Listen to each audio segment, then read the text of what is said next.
What kind of show buries one of the most precise portrayals of existential despair ever put on screen inside a cartoon about a talking octopus who works at a fast food restaurant? I mean, really think about that for a second. There's a character in children's television, a character designed to be the butt of the joke, the grumpy neighbor, the guy you're supposed to laugh at because he can't catch a break. And that character has been quietly, consistently, across over 2 decades of television, acting out almost every single warning that Friedrich Nietzsche wrote down in the 1880s about what happens to a person when they're trapped between the life they wanted and the life they got. And nobody talks about it. Not really. Not the way it deserves to be talked about. People talk about Squidward being relatable. They post the memes. They share the screenshots of him lying in bed saying he doesn't want to get up. They put "me at work" under a picture of his face at the cash register. And all of that is fine. All of that is real, but it stays on the surface. And the surface is not where Squidward lives. Squidward lives somewhere much deeper than the memes will ever reach. And the show has been telling you this since the very first season, if you're willing to sit with it long enough to hear it. Tonight, we're going through all of it. The philosophy, the despair, the episodes that cut deeper than a kid's show has any right to cut. The reason Squidward isn't just a funny character, but might be the single most honest portrayal of a specific kind of human suffering that animation has ever produced. And the reason that a marine science educator named Stephen Hillenburg, born in Lawton, Oklahoma, raised in Anaheim, California, understood something about the quiet tragedy of unfulfilled potential that most prestige dramas can't even get close to. So, if you're watching this late at night, get comfortable, because we're going to be here for a while. And if you haven't subscribed, it really does help us keep making these for you. Let's start with a house, an Easter Island head, sitting between a pineapple and a rock, in a town at the bottom of the ocean, and the person inside it, who has been screaming into the void since 1999, and who the void has never once answered back. There's a specific shot that Spongebob SquarePants uses more than almost any other recurring image across its entire run. It's a shot of Squidward's face at the cash register of the Krusty Krab. You've seen it. Everyone's seen it. His eyes are half closed. His mouth is a flat, downward line. His posture is the posture of a person who stopped caring about standing up straight, sometime around their 3rd year in a job they never wanted. And SpongeBob is somewhere behind him, or beside him, or above him, being incandescently, almost violently happy about something that Squidward considers beneath his notice. The show plays this for laughs. Of course it does. It's a Nickelodeon cartoon. The joke is the contrast. SpongeBob is happy. Squidward is miserable. SpongeBob loves his job. Squidward hates his. SpongeBob sees magic in a Tuesday. Squidward sees a Tuesday. The comedy comes from the gap between them, and the gap is wide enough to drive every episode through. But here's what I keep coming back to, and I've been thinking about this for a long time. That face at the cash register is not the face of a grumpy person. It's not the face of someone who's just a bit irritable, or a bit antisocial, or a bit too good for his surroundings. That face is the face of resignation. Deep, structural, bone-level resignation. The kind that doesn't come from a bad day or a bad week. The kind that comes from years, decades, of waking up in a life that does not match the one you imagined for yourself, and slowly, imperceptibly, giving up on the idea that it ever will. Friedrich Nietzsche had a name for this. He called it the spirit of gravity. He meant the weight that settles on a person when they stop reaching for what they could become and start accepting what they are. Not with peace, not with the quiet dignity of someone who has made their peace with a modest life, with heaviness, with the specific kind of heaviness that comes from knowing you were supposed to be something else, and watching the distance between who you are and who you were supposed to be grow wider every single day until the distance itself becomes the thing that defines you. Squidward carries that weight in every frame of animation he has ever appeared in, and the show knows it. The show has always known it. Stephen Hillenburg, who created Spongebob SquarePants, and who had a background in marine science and a deep love for the ocean that informed every pixel of Bikini Bottom, did not create Squidward by accident. He created him on purpose, with specific intention, as the counterweight to everything SpongeBob represents. SpongeBob is joy without reason. Squidward is reason without joy, and the space between those two things is where the entire show lives. Let me take you to one specific episode. Season 1, Episode 14. It aired on December 31st, 1999.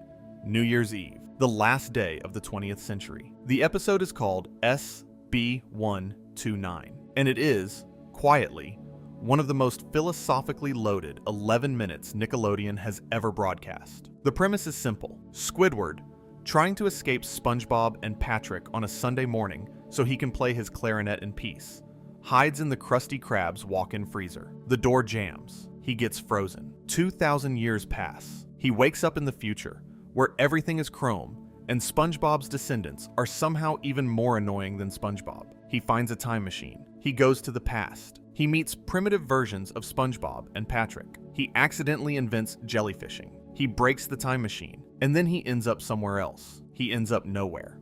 The show calls it Nowhere. It's a white void. Abstract colored shapes float in empty space. There is nothing. No floor that leads anywhere. No walls. No sky. No sound except a low, ambient hum and disembodied voices that repeat the word alone over and over and over. And here's what gets me. Here's the part I think about. When Squidward first arrives in the void, he's relieved. He's happy. He says finally, he's alone. He can play his clarinet.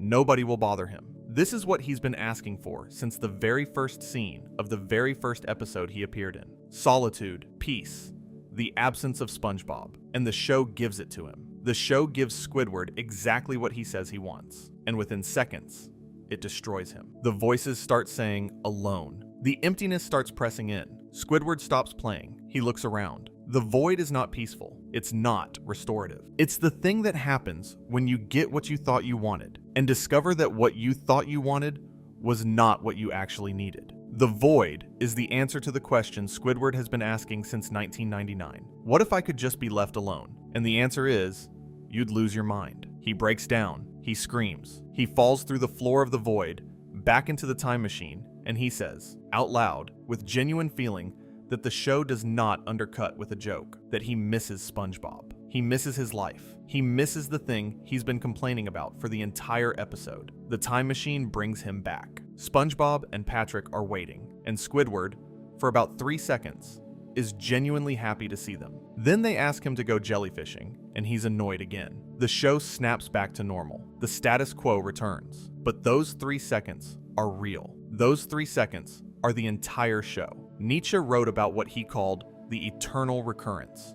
It was a thought experiment, maybe his most important one. He asked, if you were told that your life, exactly as it has been, every moment of it, the good and the terrible and the boring and the extraordinary, would repeat forever, identically, without end, could you say yes to it? Could you love it? Could you want it? The person who could say yes to the eternal recurrence, Nietzsche believed, was approaching something like genuine human greatness. Not because their life was perfect, because they had learned to embrace it anyway. All of it, including the parts that hurt. SB129 gives Squidward the escape from his eternal recurrence. It gives him the future, the past, the void. It gives him everywhere, except here. And Squidward chooses here. He doesn't choose it with a speech, or a revelation, or a dramatic transformation. He chooses it by falling through the floor of nothingness and sobbing until the time machine takes pity on him. But he chooses it. And then, the show puts him back at the cash register, and the cycle starts again. And it will start again tomorrow, and the day after that,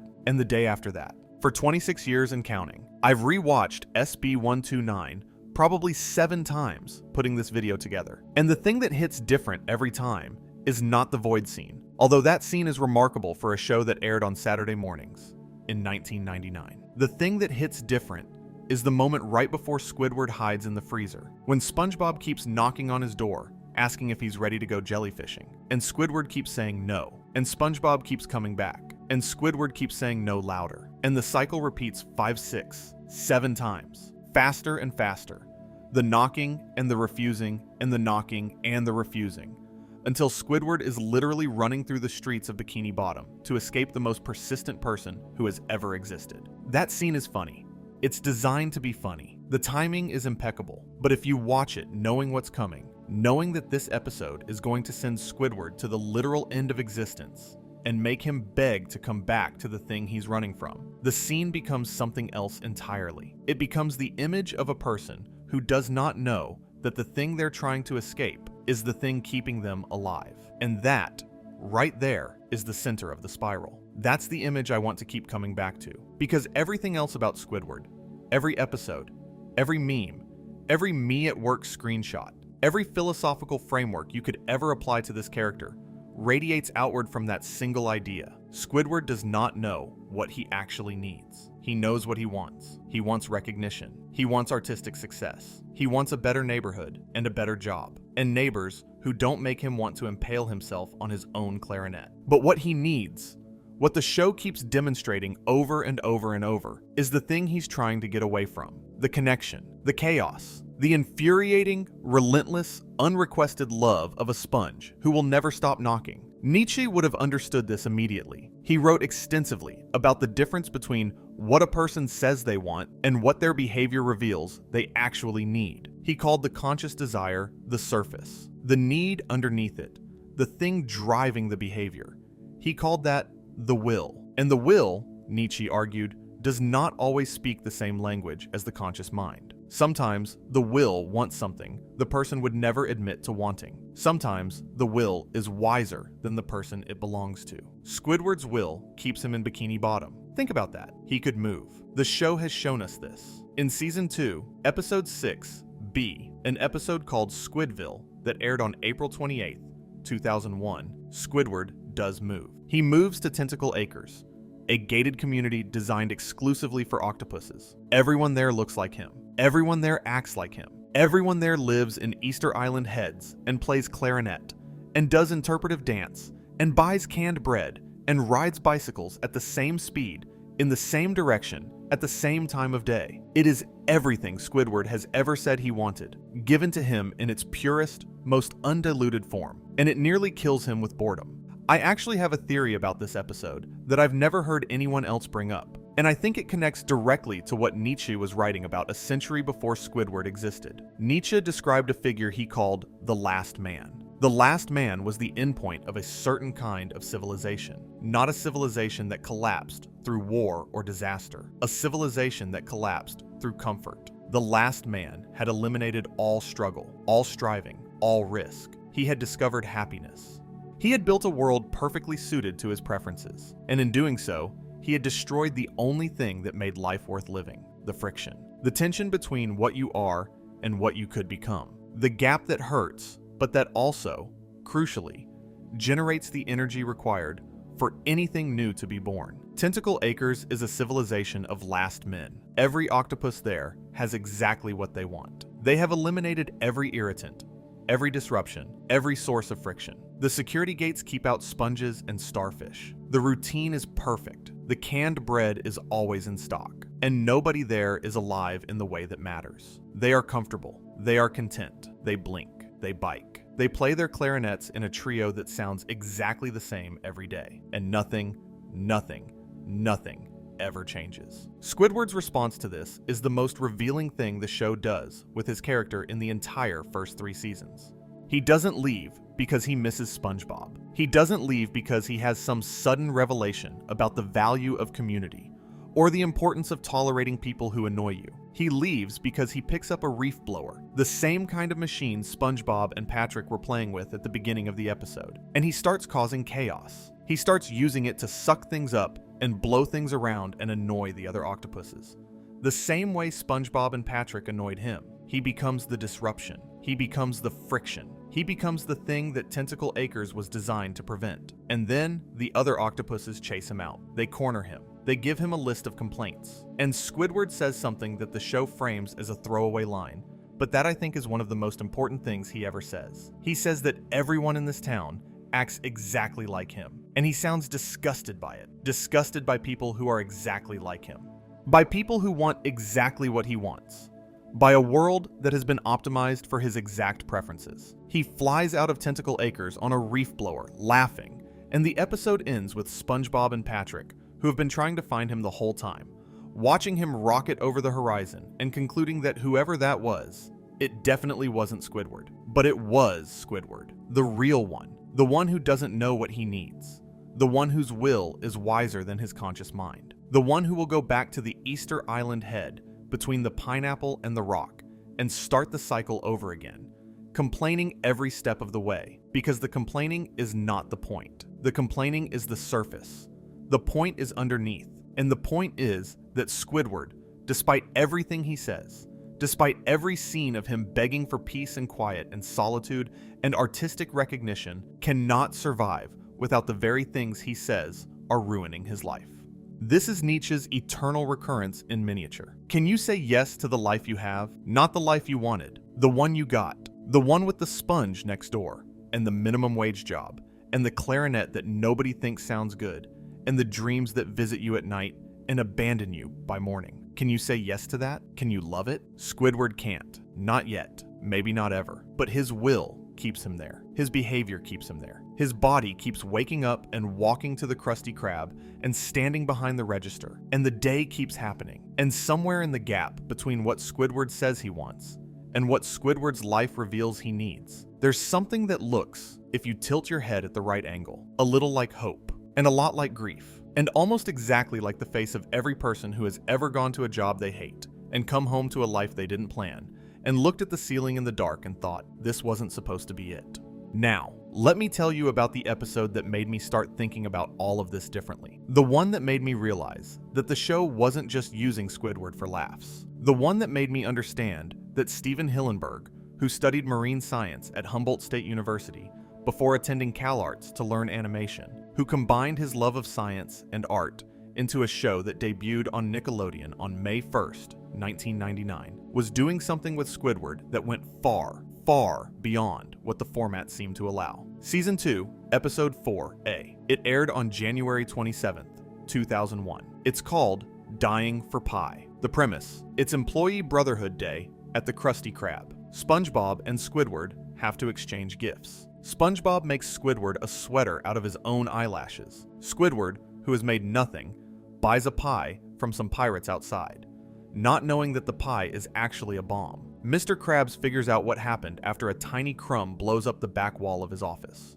Spongebob appears to have eaten the pie. Mr. Krabs tells Squidward that the bomb will go off when it reaches SpongeBob's lower intestine, which will be around sunset. SpongeBob has hours to live, and he doesn't know it. Here's where it shifts. Mr. Krabs tells Squidward to make SpongeBob's last few hours on Earth the best hours of his life. And Squidward, the character who has spent every minute of screen time up to this point rejecting SpongeBob's friendship, saying no to every invitation, closing every door, rolling his eyes at every expression of warmth, does it. He does everything on SpongeBob's friendship list. He goes everywhere SpongeBob wants to go. He does everything SpongeBob wants to do. He watches SpongeBob's face light up with the simple joy of spending a day with his best friend. And he lets it happen because he thinks it's the last day SpongeBob will ever have, and it ruins him. When sunset comes, Squidward builds a brick wall between himself and SpongeBob.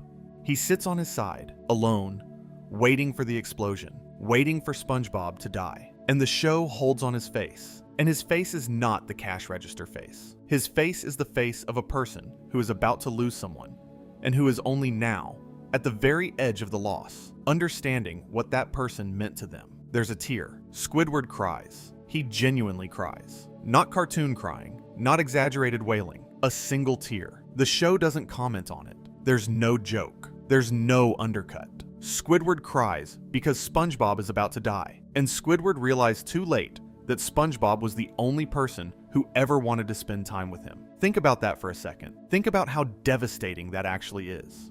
The only person in Squidward's entire life who has ever consistently, unconditionally, relentlessly wanted to be near him, who has never given up, who has never stopped knocking, who has made sweater after sweater out of whatever he had available, even when every single one was rejected. That person is about to die, and Squidward is sitting alone behind a wall he built himself, crying about it. The twist, of course, is that SpongeBob didn't eat the pie. He was saving it in his pocket to share with Squidward. He's fine. And then he trips, and the pie hits Squidward in the face and actually explodes in a shot of a real nuclear detonation that the show uses as a visual punchline.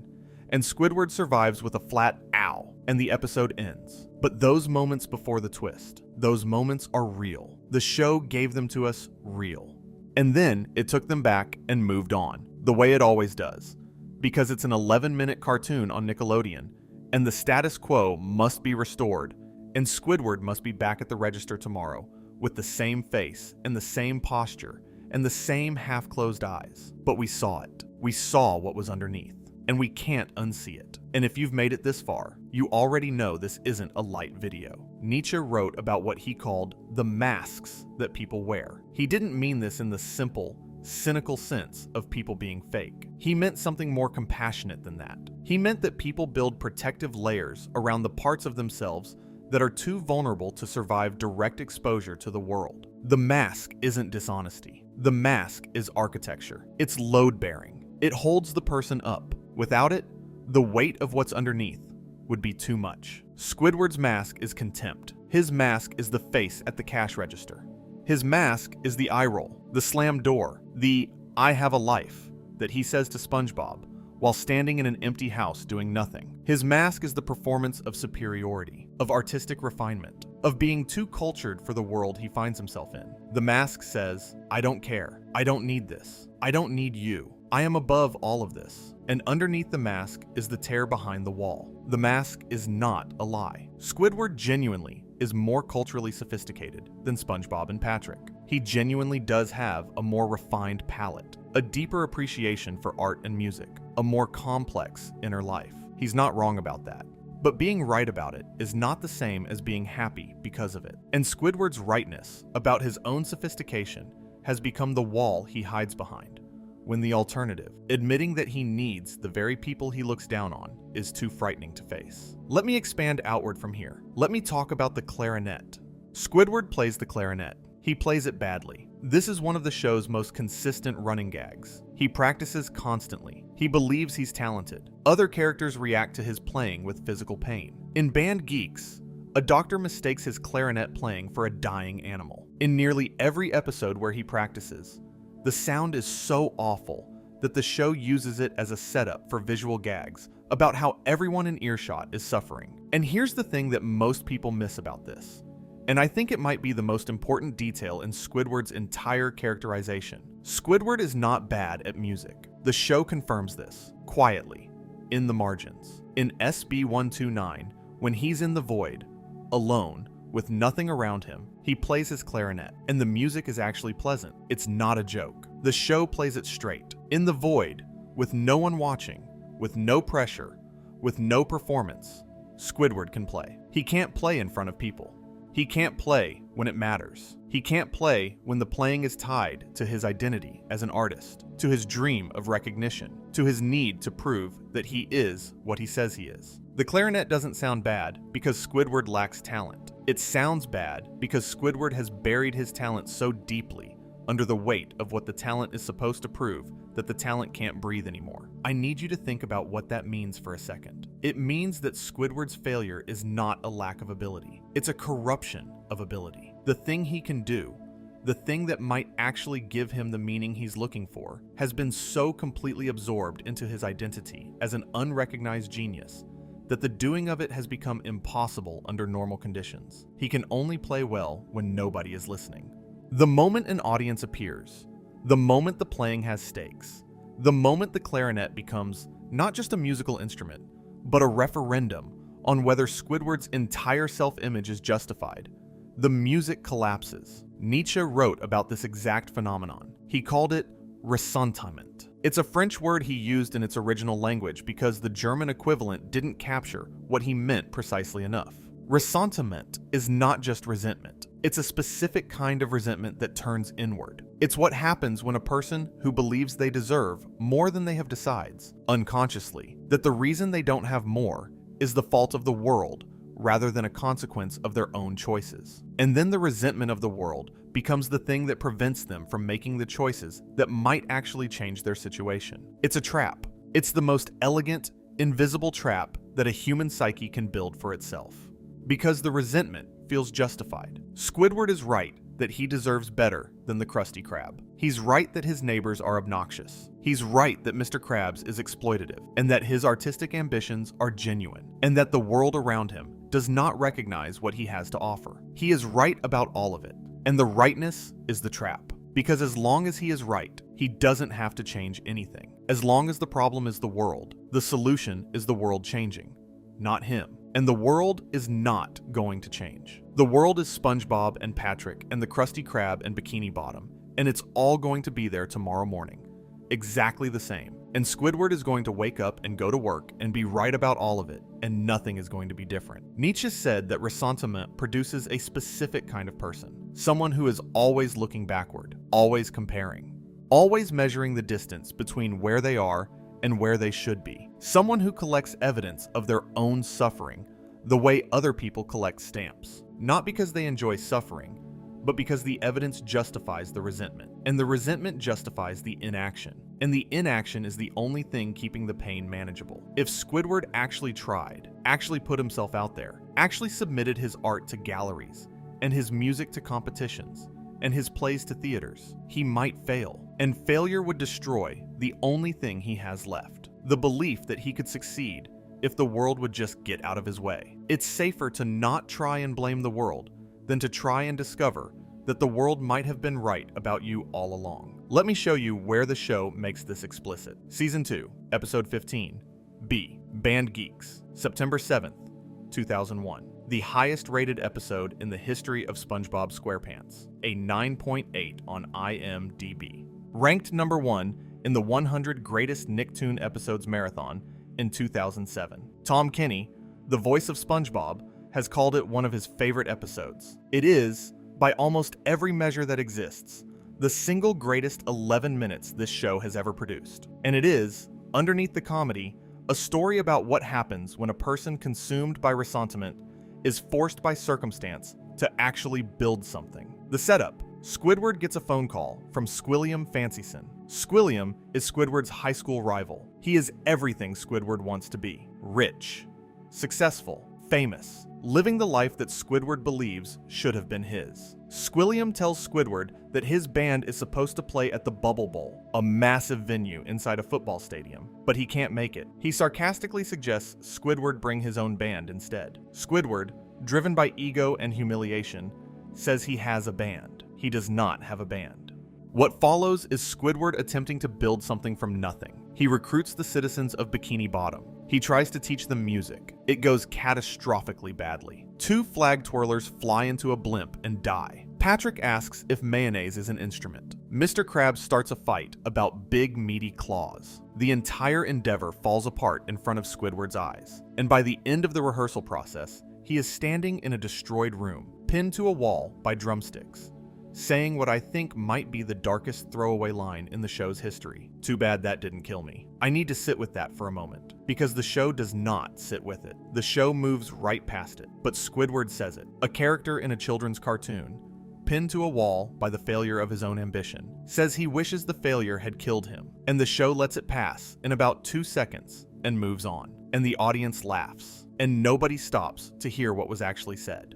This is the Squidward pattern. This is the thing the show does with him over and over. It takes genuine despair, real, diagnosable, clinical level expressions of hopelessness, and it wraps them in comedy, and it lets them pass, and it moves on. And the audience, trained to receive this character as comic relief, receives it as comic relief. The memes are made, the screenshots are shared, and the thing underneath goes unheard. But here's what Band Geeks does that almost nothing else in the show does. It lets Squidward win. SpongeBob, seeing that the band has fallen apart and that Squidward is broken, takes over the rehearsals. He rallies the citizens of Bikini Bottom. He teaches them. And at the Bubble Bowl, when Squidward is standing on stage in front of a massive audience, visibly terrified, expecting total humiliation, the band plays Sweet Victory, and they're incredible. They are genuinely, undeniably, triumphantly incredible. Squilliam faints. The crowd goes wild.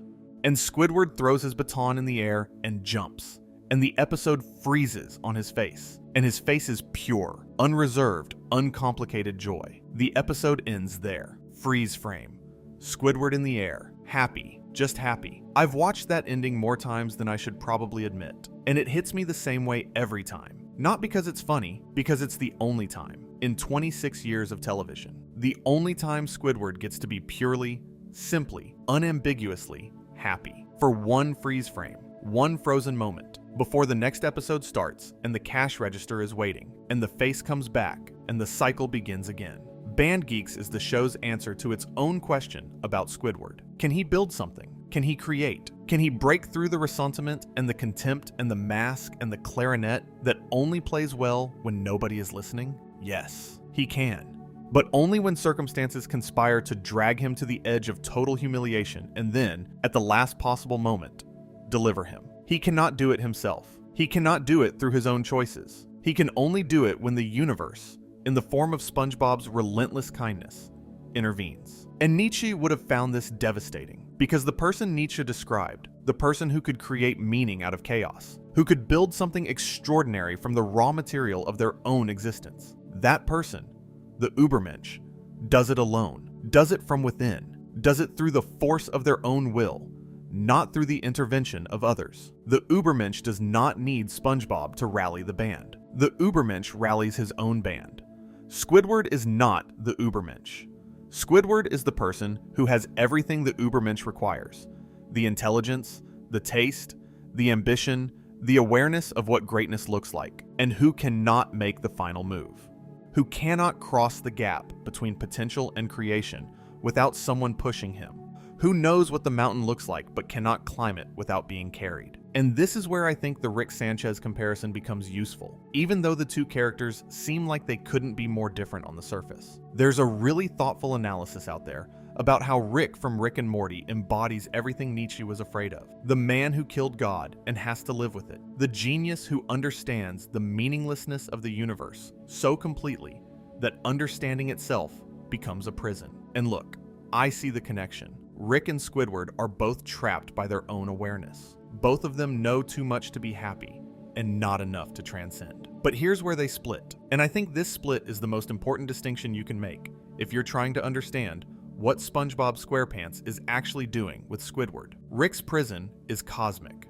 He has seen infinite dimensions. He has met beings that would qualify as gods. He has access to technology that makes every problem solvable and every loss replaceable and every consequence escapable. And the consequence of all that access is that nothing matters. His nihilism is born from abundance, from too much, from having so many options that no single option carries weight. Squidward's prison is local. Squidward has never left Bikini Bottom in any meaningful, permanent way. His nihilism is not born from seeing too much. It's born from seeing too little of the life he wanted and too much of the life he got. Rick's problem is that the universe is infinite and none of it means anything. Squidward's problem is that the universe is small and all of it means too much. The cash register means too much. The clarinet means too much. The neighbors mean too much. The gap between Tuesday and the dream means too much. Everything in Squidward's life is overloaded with significance that it can't support, and the weight of all that unsupported meaning is what produces the face. Rick builds a portal gun and runs from dimension to dimension. Squidward builds nothing and stays where he is. Rick's nihilism is active, aggressive, outward-facing. Squidward's nihilism is passive, gravitational, inward-pulling. Rick destroys things. Squidward is destroyed by things. Rick is the bomb. Squidward is the crater. And I think Nietzsche would have been more interested in Squidward. I really do. Because Rick's type, the brilliant nihilist who uses intelligence as armor, that's a type Nietzsche described and warned about, but ultimately moved past. Rick is the cautionary tale. He's the warning label. He's what happens when the death of God produces a person smart enough to understand the death, but not wise enough to build anything in the empty space. Squidward is something else. Squidward is the person Nietzsche was most worried about. Not the genius who runs from meaning, the ordinary person who can't find it. Not the person with a portal gun who has infinite options. The person with a clarinet who has almost none. Squidward is the version of the crisis that affects actual people, real people. People who don't have genius-level intelligence or universe-hopping technology. People who just have a job they don't like and a talent they can't seem to make work. And neighbors who seem happier than they have any right to be. And a gap between the life they're living and the life they imagined that gets a little wider every year. Nietzsche wrote in Thus Spoke Zarathustra about the tightrope walker, a man performing on a wire stretched between two towers. The tightrope walker represents the human being suspended between what they are, animal, instinctive, earthbound, and what they could become, the Übermensch, the creator, the one who builds new values. The man is on the rope. The rope is the journey. And underneath the rope is the abyss. Rick Sanchez is the abyss. Rick is what the tightrope walker falls into. Rick is the void with a flask. Squidward is the rope. Squidward is the suspended thing. The thing between the animal and the Ubermensch. The thing that is neither comfortable enough to stop trying, nor capable enough to arrive. The thing that shakes and sways and almost falls every day. And somehow, is still there the next morning, stretched between the towers, carrying weight it was never designed to carry. The show understands this distinction. The show has always understood it. And the show's compassion for Squidward, which I think is the most underappreciated quality of SpongeBob SquarePants, is the compassion of a work of art that sees the rope and does not look away. That does not pretend the rope is a bridge. That does not pretend the towers are closer than they are. That just watches and shows and lets the rope be the rope, shaking and swaying, and somehow still there, episode after episode, season after season, for 26 years. I want to talk now about something the show does with Squidward that I think connects to one of the darkest things Nietzsche ever wrote about. And I want to be careful here, because this is territory that the show itself handles with varying degrees of care. Squidward has, across the run of the show, made multiple comments and been placed in multiple situations that suggest a relationship with his own existence that goes beyond simple unhappiness. In band Geeks, pinned to the wall by drumsticks, he says, "Too bad that didn't kill me." In Mermaid Man and Barnacle Boy 4, while being played with by Patrick at a great height, Squidward looks down at the ground and wonders aloud if the fall would be enough to end things.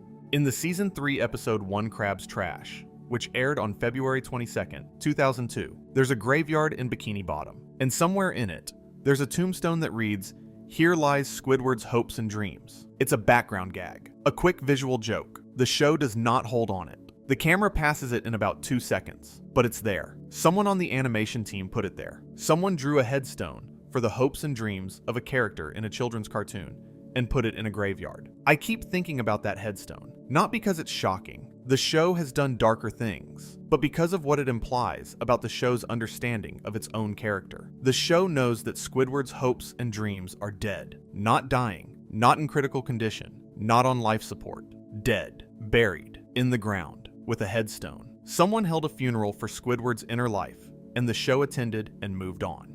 Nietzsche wrote about what he called the death of the soul. He didn't mean this literally. He meant the point at which a person stops believing that their inner life, their aspirations, their sense of who they could become, has any real connection to the outer world they actually inhabit. The soul dies when the gap between the inner vision and the outer reality becomes so wide that the person stops trying to close it. They don't stop having the vision. That's the cruelty. The vision remains. The dream remains. The clarinet is still in the closet. The paintings are still on the easel. The person can still see the life they wanted with perfect clarity. They just stop believing they can reach it. And the believing stops not with a dramatic moment of surrender, not with a scene, not with a speech. It stops the way water erodes stone, slowly, continuously, one shift at the register at a time, one rejection letter at a time. One morning, waking up to the same walls and the same view and the same laugh through the wall at a time, the soul dies by repetition, by the accumulated weight of days that are all the same. This is Squidward's condition, and the show documents it with a precision that I find genuinely remarkable for a work of children's entertainment. It documents it not through big dramatic episodes about Squidward's despair, although those exist, and we've talked about them. It documents it through the small, repeated, barely noticeable moments of daily defeat that accumulate across the series. The way Squidward walks to work, the way he stands at the register, the way he closes his front door at the end of the day. These animations are consistent. They tell a story. The story is, this person has been doing this for a very long time, and the doing of it has settled into his body, and his posture and his face, in a way that no single event could produce. Only duration produces this. Only years.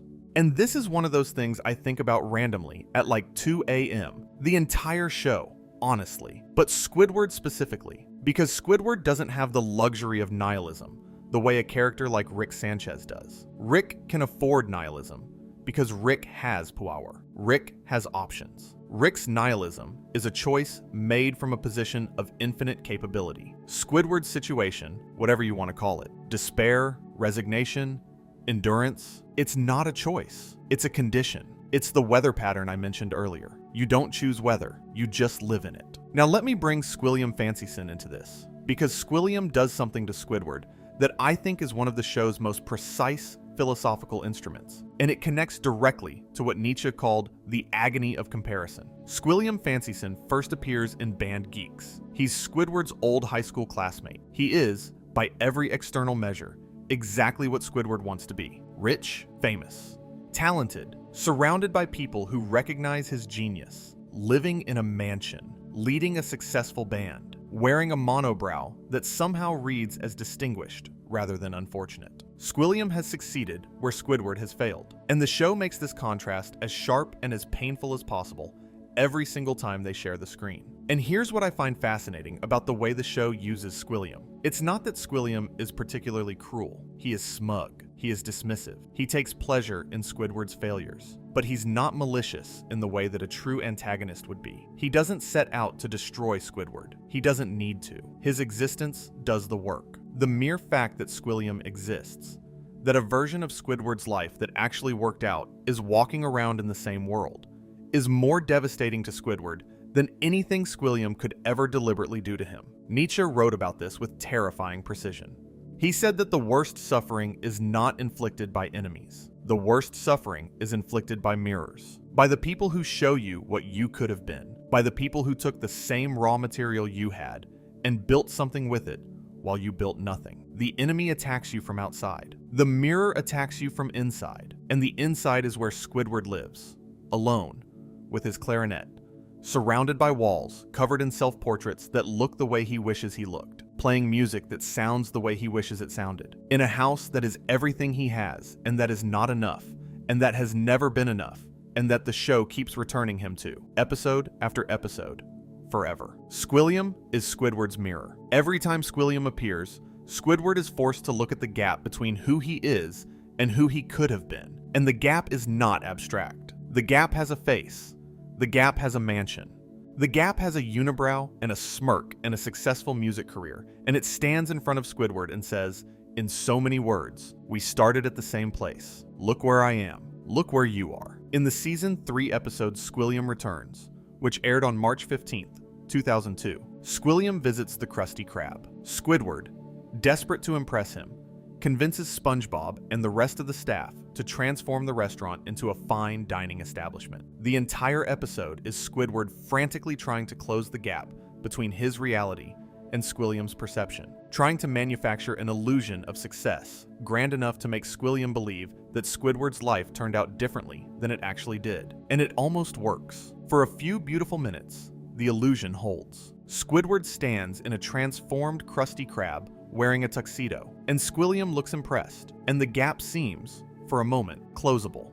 And then Spongebob, who has erased everything from his mind except fine dining and breathing in order to play the part, can't remember his own name when asked. The illusion collapses. The restaurant falls apart. Squilliam laughs, and Squidward is right back where he started, except now, the gap has been measured precisely, publicly, in front of the one person whose opinion he cared about most, and the measurement confirmed what Squidward already knew, but was trying not to look at directly. The gap is too wide. The gap was always too wide. The gap is not something that will close with effort, or time, or a better clarinet, or a different job. The gap is structural. It is built into the architecture of Squidward's life, and it will be there tomorrow, and the day after, and the day after that. I know I keep coming back to this point, but I think it's the key to everything. The show does not offer Squidward a way across the gap. It does not suggest that the gap is closable.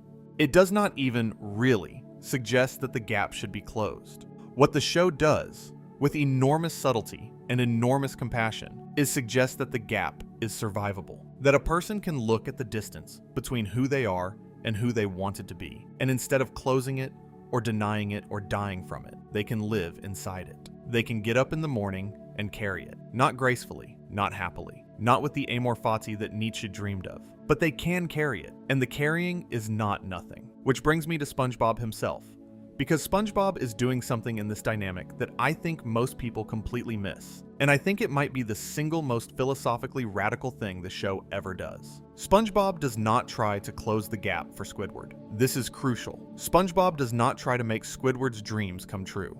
He doesn't try to get Squidward a better job, or a record deal, or a gallery showing, or a life that matches the one Squidward imagines for himself. SpongeBob does something much stranger and much more profound than that. He tries to make Squidward happy with the life Squidward already has. Every knock on the door, every invitation to go jellyfishing, every sweater made of eyelashes, every moment of relentless, unstoppable, completely unrequested friendship. SpongeBob is not trying to change Squidward's circumstances. He is trying to change Squidward's relationship to his circumstances. He is saying, without ever articulating it in philosophical terms, without ever having read a word of Nietzsche, without even understanding what he's doing, your life, this life, the life with the register and the clarinet and the neighbors and the Tuesday, this life is enough. Not because it's perfect, because it's yours, because it's here, because I'm here, because we're here. This is amor fati. This is the love of fate, not as a philosophical position arrived at through years of study and contemplation, as a way of being, as a fundamental orientation toward existence. SpongeBob loves his fate. He loves the Krusty Krab. He loves the spatula. He loves the Krabby Patty. He loves his friends. He loves the small things and the ordinary things, and the things that Squidward considers beneath him. And SpongeBob's love of these things is not ignorance. It's not stupidity. It's not a failure to understand that the world contains suffering and disappointment and unfairness. I actually have a theory about this that I've never heard anyone else bring up. I think SpongeBob knows. I think SpongeBob understands more than the show lets on. I think SpongeBob sees Squidward's pain and recognizes it and chooses, every single day, to knock on the door anyway. Not because he doesn't understand that Squidward is unhappy. Because he understands that Squidward is unhappy and believes, with the absolute conviction of someone who has found meaning in the smallest possible things, that unhappiness is not the end of the conversation. That the conversation continues. That the knocking continues. That the friendship continues. Regardless of whether it is accepted or acknowledged or returned. Nietzsche wrote in The Gay Science, "What does not destroy me makes me stronger." People quote this all the time. Usually they quote it wrong, and usually they use it to justify suffering, as though suffering were automatically productive. It isn't. Nietzsche knew it isn't. What Nietzsche was describing was not the automatic relationship between suffering and growth. He was describing the potential relationship, the possibility, the thing that can happen under certain conditions, in certain people, when suffering is met not with collapse and not with rage, but with a specific kind of stubborn, ongoing, unreasonable commitment to continuing. SpongeBob is that commitment. SpongeBob is the embodiment of the unreasonable continuation. He is the knock on the door that does not stop. He is the sweater made of tears after the first one was rejected. He is the rally of the band when the band has fallen apart. He is the friendship that refuses to be refused. And Squidward, despite everything, despite every slammed door and every rolled eye and every "I have a life" spoken into an empty house, has not moved away from that knocking, has not found a way to stop it, has not, in 26 years, truly wanted it to stop. Because the alternative to the knocking is the void. And the void, as SB129 taught him on New Year's Eve of 1999, is worse than everything. And the show never lets him forget this.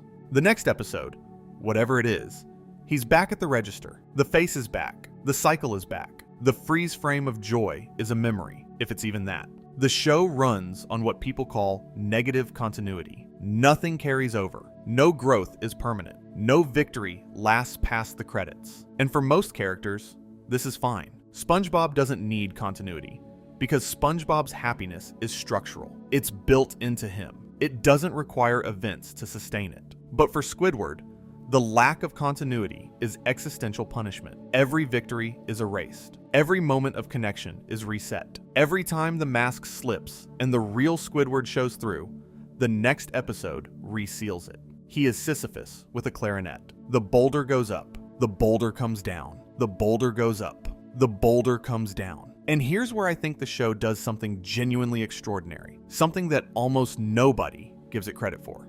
The show makes the negative continuity itself into the philosophical argument. The fact that nothing changes for Squidward is not a limitation of the format. It is the point. Think about it. Most shows that deal with characters in existential crisis offer progression. The character starts in despair, encounters something, learns something, changes. Even if the change is small, even if it's ambiguous, there's movement. The audience needs the movement. The audience needs to feel that the character is going somewhere, even if somewhere is just a slightly different version of where they already were. SpongeBob SquarePants denies Squidward this movement, deliberately, consistently, for over 2 decades. And in denying it, the show is saying something that I think is more honest and more brave than any progressive character arc could say. It's saying, not everyone gets the arc.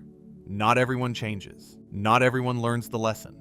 Some people live the same day over and over and over, and the day does not get better, and the person does not get wiser, and the gap does not close, and the clarinet does not improve, and the dreams do not come true, and the morning comes, and the door opens, and the register is waiting, and this is the life. Not a chapter in a longer story, not the beginning of something, just the life, the whole thing, the finished product, this. And the show does not present this as tragedy exactly. It doesn't present it as comedy exactly. It presents it as something that doesn't have a name in English, or in philosophy, or in literary criticism. Something that exists in the space between acceptance and despair. Something that is not giving up, and is not trying, and is not happy, and is not sad, and is just continuing. Existing in the weather, getting up, going to work, coming home, playing the clarinet, hearing the laugh through the wall, going to bed, getting up again.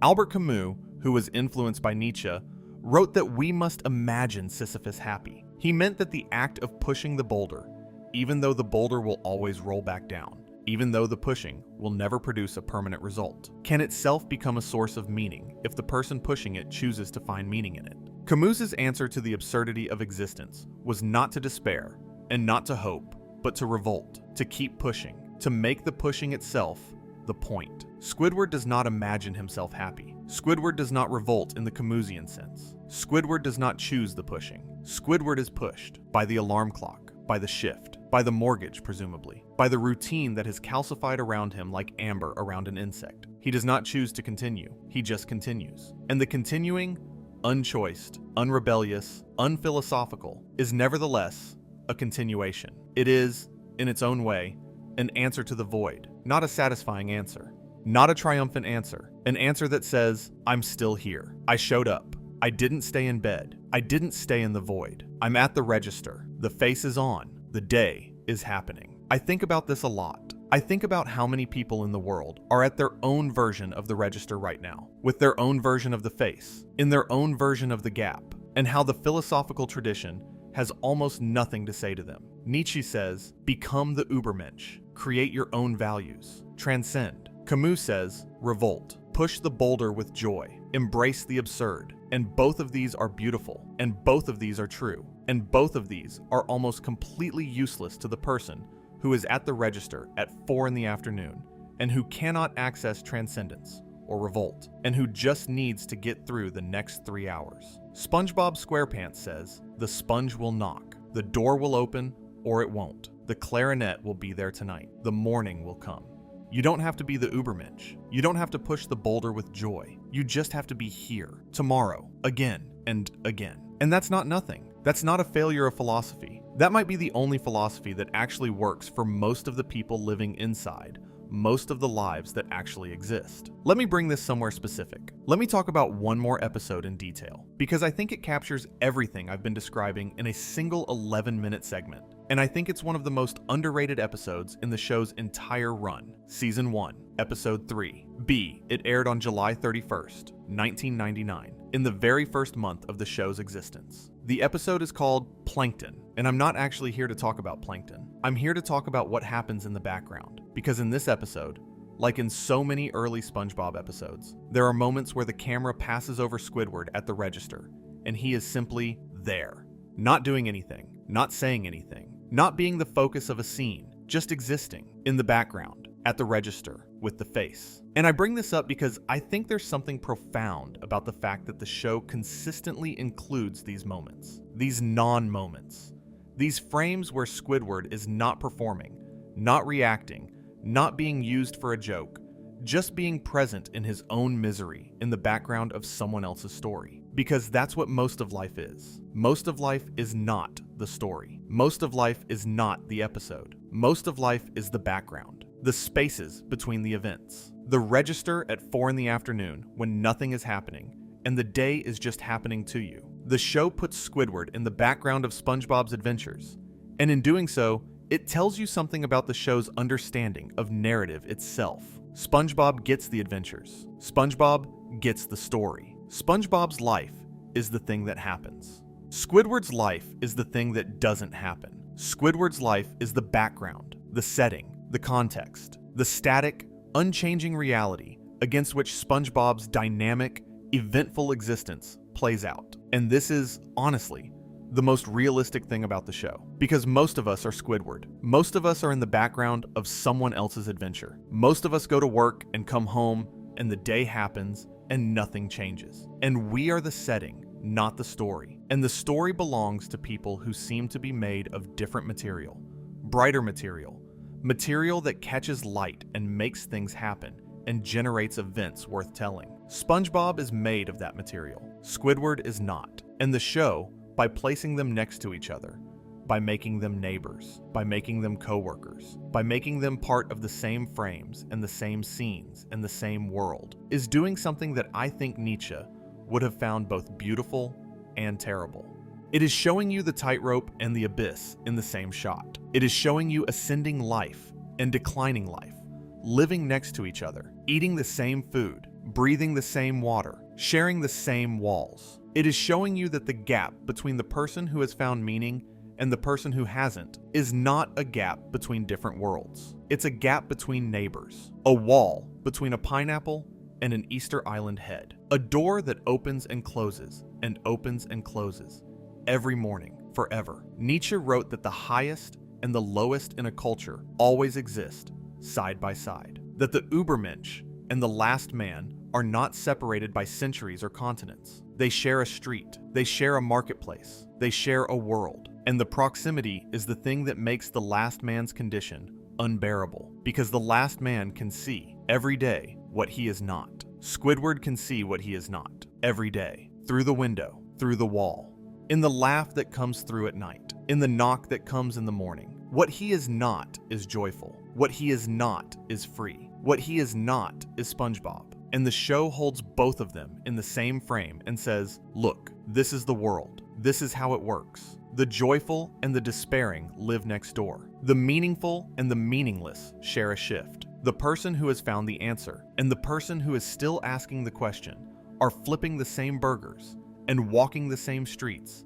and looking up at the same sky. And one of them is laughing and one of them is not. And neither of them chose their position. And neither of them can fully understand the other. And the morning comes and the door opens and the day begins. And you know what the really devastating thing is? I don't think the show is saying that SpongeBob is right and Squidward is wrong. I don't think it's saying that one mode of being is correct and the other is a failure. I think the show is saying something much more uncomfortable than that.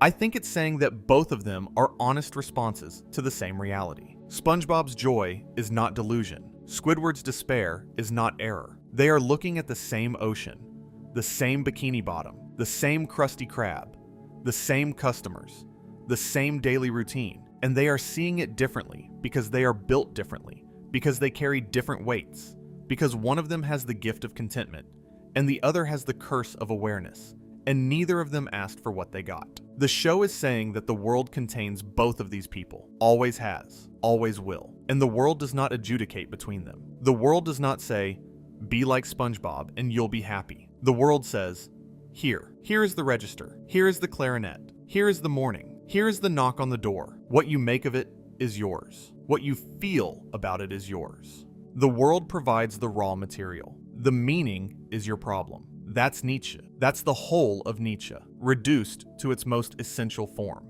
The world has no meaning. The meaning is your problem. And the problem is not solvable in the way that math problems are solvable, with a clean answer that works every time. The problem is livable. The problem is wake-upable. The problem is get-out-of-bedable. The problem is the kind of problem that doesn't ask you to solve it. It asks you to carry it to the register, to the clarinet, to the door, one more day, one more time. Nietzsche called this amor fati, love of fate. He didn't write about him directly in the way Camus later would, but Nietzsche understood the archetype, the person condemned to repeat a task forever without progress. And Nietzsche's response to this archetype was not pity, it was a challenge. He said, can you love the repetition? Can you embrace the boulder?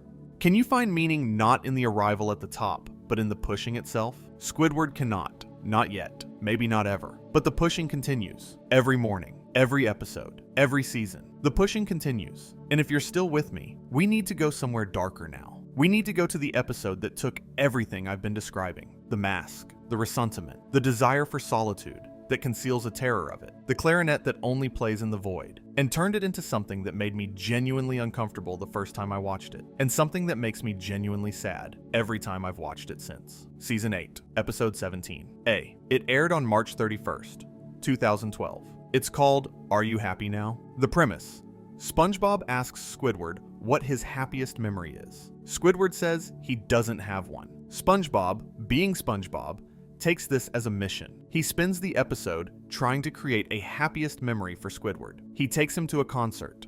A violin player stabs Squidward in the eye. He takes him to an art museum. A critic named Fiasco burns Squidward's painting with a flamethrower. He takes him on a hot air balloon ride. Squidward is terrified of heights. The balloon pops. They crash into a mountain. Every attempt fails. Every attempt hurts Squidward in a new way. And eventually, Squidward gives up. He goes home. He goes to bed. He says, and I want you to hear this exactly as the show delivers it. Hello, misery. I'm home. 2 weeks pass. Spongebob goes to check on Squidward. Squidward's house is a mess. Squidward has a beard. Squidward is lying in bed in the dark. He has not left the house in 2 weeks. He has stopped eating. He has stopped caring about his appearance. He is, by any clinical definition available, in a depressive episode, in a SpongeBob SquarePants episode, on Nickelodeon.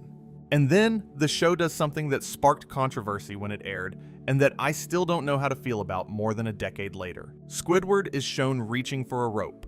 He swings it over a ceiling beam. The camera holds, and for a moment, the show lets you think that Squidward is going to hang himself. What he actually does is pull up a birdcage with a pet scallop inside. It's a bait and switch. It's a joke. Haha. He wasn't going to kill himself. He was just getting his pet.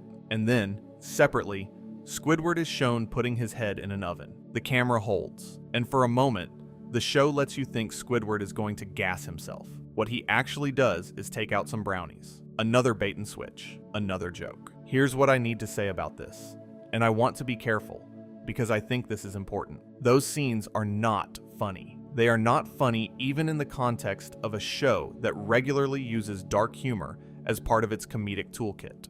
They are not funny because the episode has spent its entire runtime establishing that Squidward is genuinely depressed. Not cartoon depressed. Not I had a bad day depressed.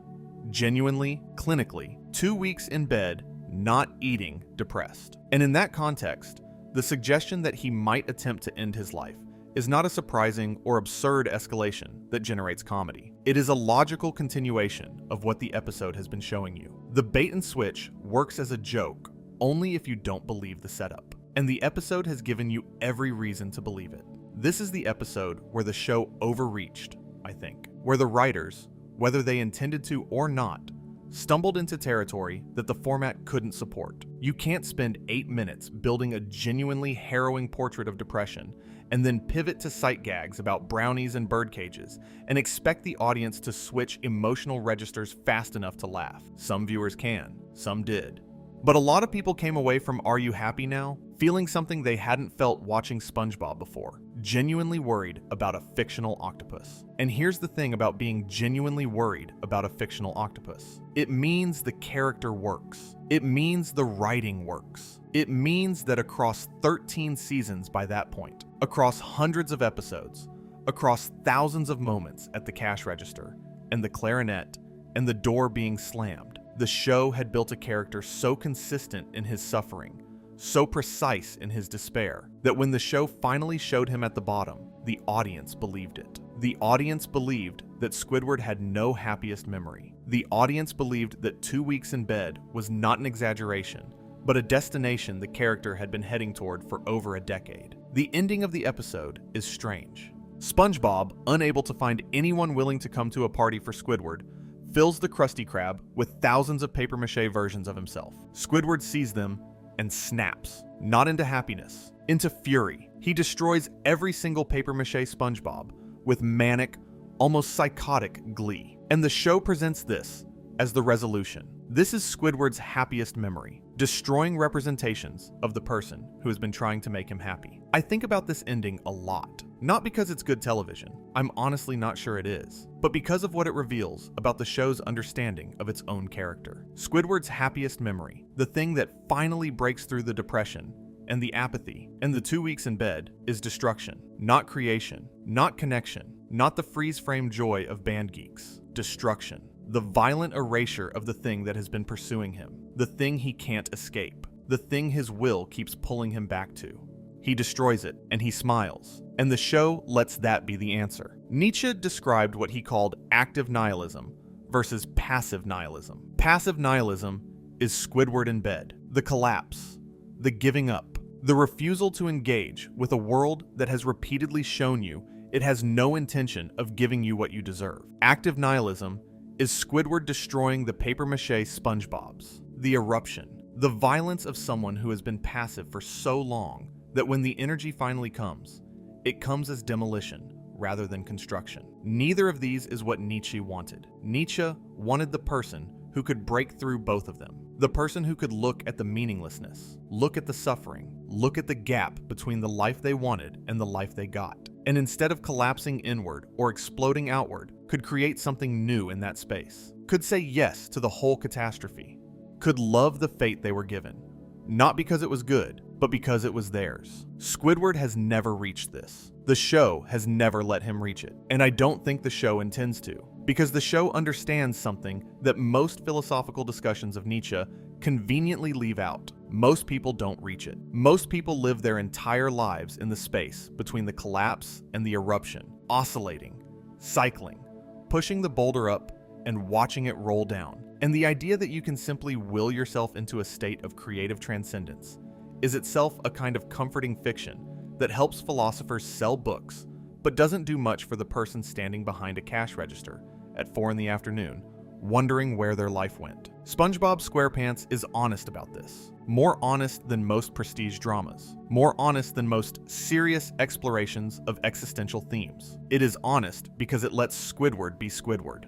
It doesn't fix him. It doesn't give him an arc that resolves. It doesn't hand him a breakthrough in Season 6 and let him carry it forward into Season 7. It says, this is what it looks like. This is what it looks like to be a person of genuine intelligence and genuine taste and genuine ambition, living a life that does not accommodate any of those things. It looks like the face at the cash register. It looks like the tear behind the wall. It looks like the void and the relief and the terror and the return to the thing you were running from. It looks like this, and it has looked like this for 26 years, and it will look like this tomorrow. I think that's what makes SpongeBob SquarePants the most quietly extraordinary show on television. Not the humor, although the humor is extraordinary. Not the animation, although the animation, especially in those first 3 seasons under Hillenburg's direct supervision, is among the best ever produced for a television cartoon. Not the cultural impact, although the cultural impact is staggering. The memes, the references, the way the show's visual language has become a shared vocabulary for an entire generation's emotional life. What makes it extraordinary is this. It took a character who, in any other show, would be a footnote, a side character, a bit of comic relief for the protagonist to bounce off of, and it turned him into the most honest mirror of a specific human condition that popular culture has ever produced. It did this without ever breaking format, without ever becoming a drama, without ever asking the audience to feel sorry for Squidward, or root for Squidward, or want Squidward to change. It just showed him, episode after episode, season after season, the same face, the same register, the same door, the same clarinet, the same morning. And through the showing, through the repetition, through the accumulation of over 2 decades of the same character making the same face in the same place. The show built something that no single episode could have built alone. It built a portrait of endurance. Not heroic endurance, not inspirational endurance, just endurance. The plain, unglamorous, uncelebrated act of continuing to exist inside a life that does not match the one you imagined. And the show says, this is enough. The continuing is enough. It has to be, because it's all there is. Let me take you somewhere else now. Let me talk about what the show does with Squidward and SpongeBob's relationship specifically, because I think it's the most underrated dynamic in the history of animated television. And I think Nietzsche, who wrote extensively about the relationship between the extraordinary individual and the people who surround them, would have found it the most fascinating thing on Earth. SpongeBob loves Squidward. This is not subtext. This is text. SpongeBob considers Squidward his best friend. He knocks on his door every morning. He makes him sweaters. He invites him to everything. He names activities they could do together. He defends Squidward to people who don't like him. He rallies an entire town to play music for Squidward's benefit. He checks on Squidward when Squidward hasn't been seen in 2 weeks. SpongeBob's love for Squidward is the most consistent, most persistent, most unshakable emotional fact in the entire show. And Squidward does not reciprocate. Not openly, not willingly, not in any way that SpongeBob would recognize as affection. Squidward slams the door. Squidward rolls his eyes. Squidward says no. Squidward says he'd rather tear out his brainstem and skip rope with it in traffic than be near SpongeBob. Squidward's rejection of SpongeBob's love is as consistent and persistent as the love itself. But, and this is the but that the entire show rests on, Squidward does not leave. He could leave. We've established this. Tentacle Acres exists. Other dimensions exist, probably. Other jobs exist. Squidward has the intelligence and the capability to build a different life. He stays. He stays in the house between the pineapple and the rock. He stays at the register next to the kitchen. He stays within earshot of the laugh he claims to hate more than any sound in the universe. Why? The show answers this question in fragments. Small moments scattered across hundreds of episodes. Moments where the mask slips and you see, briefly, what's behind it. In Dying for Pie, Squidward cries because SpongeBob might die. In Christmas Who, the Season 2 Christmas special, Squidward is so moved by a handmade wooden clarinet SpongeBob carved for him that he dresses up as Santa Claus and gives away all of his own possessions to the citizens of Bikini Bottom, just to make SpongeBob believe that Santa came.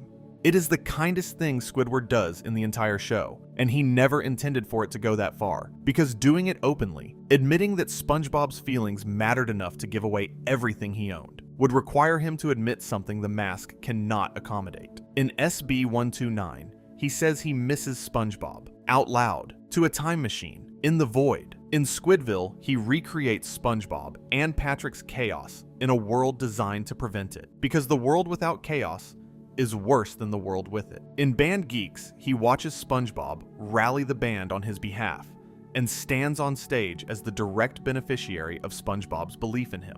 These moments are there. They're scattered, and they're small, and the show never dwells on them long enough for the audience to build a narrative of change or growth. But they're there, and taken together, they form a picture that the show is quietly, carefully, consistently drawing across its entire run. Before I tell you what that picture is, I want to go somewhere I haven't gone yet. I want to talk about Patrick, because Patrick does something to Squidward that I think nobody ever discusses, and I think it cuts deeper than any Squilliam scene. Patrick Star is, by any measure, less intelligent than Squidward, less talented, less cultured, less ambitious, less aware of the world and his place in it. Patrick lives under a rock. That's not a metaphor. He literally lives under a rock. He sleeps. He eats. He plays with SpongeBob. He forgets things. He breaks things. He says things that are so far beyond stupid that they loop around and occasionally become accidentally profound. Patrick is, by Nietzsche's definitions, the closest thing in Bikini Bottom to the last man. The person who has settled so completely into comfort and simplicity that the question of meaning doesn't even arise for him.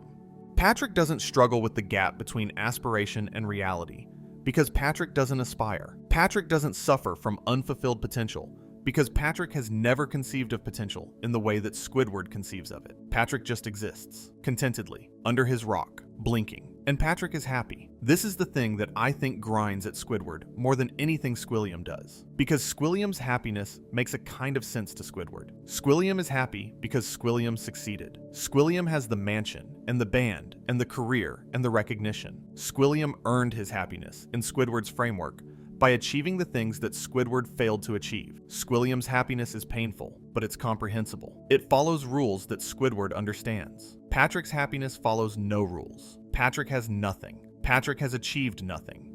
Patrick has no talent, no ambition, no career, no recognition, no money, no taste, no culture, no apparent inner life beyond the desire to eat and sleep and play. And Patrick is happy, genuinely, simply, structurally happy. Not because he's earned it, not because the universe has rewarded him for his effort, because Patrick's relationship to existence is fundamentally different from Squidward's. Patrick doesn't need meaning. Patrick doesn't need purpose. Patrick doesn't need the gap to close, because Patrick was never aware of the gap.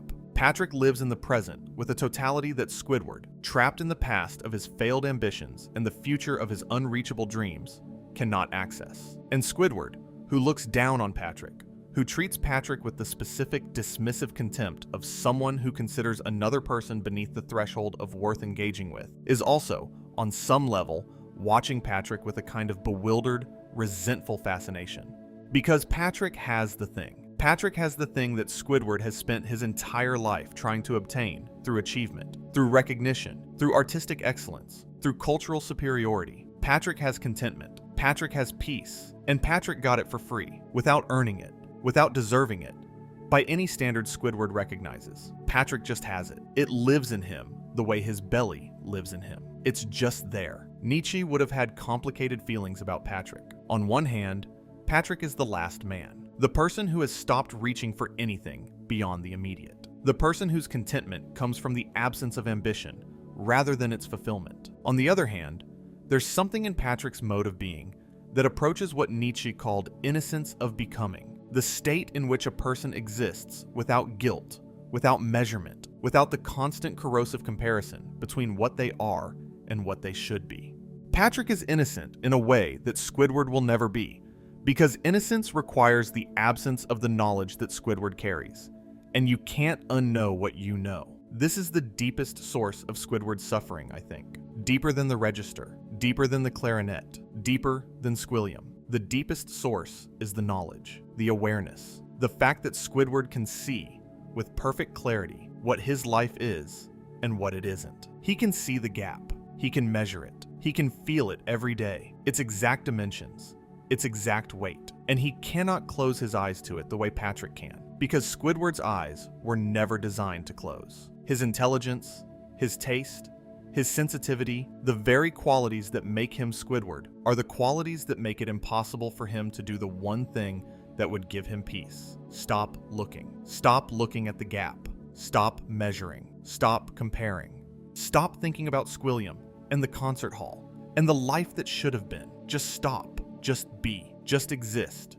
The way Patrick exists. Under the rock. In the moment. Without the burden of knowing that the moment could have been different. Squidward can't. He's tried. SB129 was him trying. Squidville was him trying. Every slammed door is him trying. The face at the register is him trying. He is trying, constantly, to not care, to not feel the gap, to not hear the distance between what is and what should be. And the trying is the thing that keeps the gap open. The trying is the thing that prevents the closing, because the closing would require the surrender of the identity that Squidward has built around the gap. The identity of the unrecognized genius, the artist in exile, the cultured soul trapped among Philistines.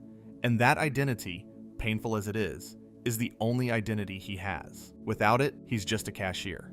And being just a cashier, without the dream, without the gap, without the resentment, without the superiority, is a kind of death that Squidward is not ready for, may never be ready for. I think this is why Squidward stays in Bikini Bottom. Not because Spongebob keeps knocking, not because the Krusty Krab needs a cashier, not because there's nowhere else to go, because Bikini Bottom is the place where Squidward's identity makes sense. In Bikini Bottom, surrounded by SpongeBob's joyful stupidity, and Patrick's contented ignorance, and Mr. Krabs' mercenary greed, Squidward can be the superior one, the cultured one, the one who sees what the others can't, the one who knows what Kelpie G sounds like, and what good art is, and what fine dining should be. Squidward's identity requires an audience of inferiors. Take away the inferiors, as Squidville did, and the identity collapses. Give him a community of equals, and the identity has no purpose. Put him in front of Squilliam, and the identity crumbles. Squidward can only be Squidward in a world that is beneath him, and the world that is beneath him is the world that is slowly, gently, through Spongebob's knocking and Patrick's oblivious friendship and the daily routine of the register, keeping him alive. The picture is this: Squidward needs SpongeBob, not the way SpongeBob thinks he needs SpongeBob, not as a friend, not as a buddy, not as someone to go jellyfishing with. Squidward needs SpongeBob the way a person in the dark needs the thing that reminds them that light exists. Not because the light is comfortable, not because the light is welcome, but because without it, the dark would become everything, and everything dark is the void. And the void is the place where you hear the word alone echoing forever, and you realize that the thing you were running from was the only thing standing between you and nothing. Nietzsche wrote about what he called the pathos of distance. He meant the emotional posture that the extraordinary individual maintains in relation to the people around them. The extraordinary person, in Nietzsche's framework, holds themselves at a distance from the herd, not out of cruelty, out of necessity. The distance is what allows them to see clearly, to think independently, to create values rather than absorbing them from the group. The pathos of distance is what keeps the Ubermensch from collapsing into the herd and becoming another last man. Squidward has the pathos of distance. He has it in abundance. He holds himself above SpongeBob and Patrick and Mr. Krabs and the rest of Bikini Bottom with the specific, almost painful intensity of someone who cannot bear to be seen as ordinary. And the distance does keep him from collapsing into the herd, but it also keeps him from building anything. Because building requires engagement, and engagement requires proximity. And proximity, for Squidward, means vulnerability. And vulnerability means the mask might slip. And if the mask slips, then the tear behind the wall becomes visible. And if the tear becomes visible, then Squidward would have to admit that the life he's been performing contempt for is the life he actually cares about more than anything, and he is not ready for that. He may never be ready for that.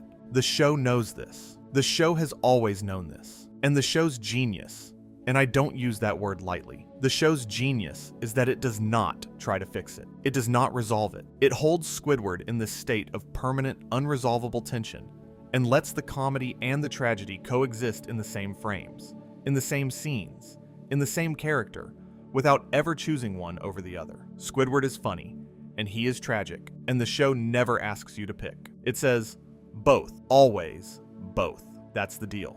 That's the life. Let me now talk about Mr. Krabs, because Mr. Krabs does something to Squidward that I think most analyses of the show completely overlook. And I think it connects to one of Nietzsche's most important concepts in a way that the show probably didn't intend, but that works perfectly anyway. Mr. Krabs pays Squidward minimum wage. The show has established this repeatedly. In some episodes, it's implied that Krabs pays even less than minimum wage, or charges Squidward for the privilege of working. Krabs exploits Squidward. He uses Squidward's labor to generate profit that Squidward never shares in. He keeps Squidward in a position that Squidward is overqualified for and underpaid for, and he does it with the specific, cheerful ruthlessness of someone who has fully internalized the logic of capitalism and feels no guilt about it.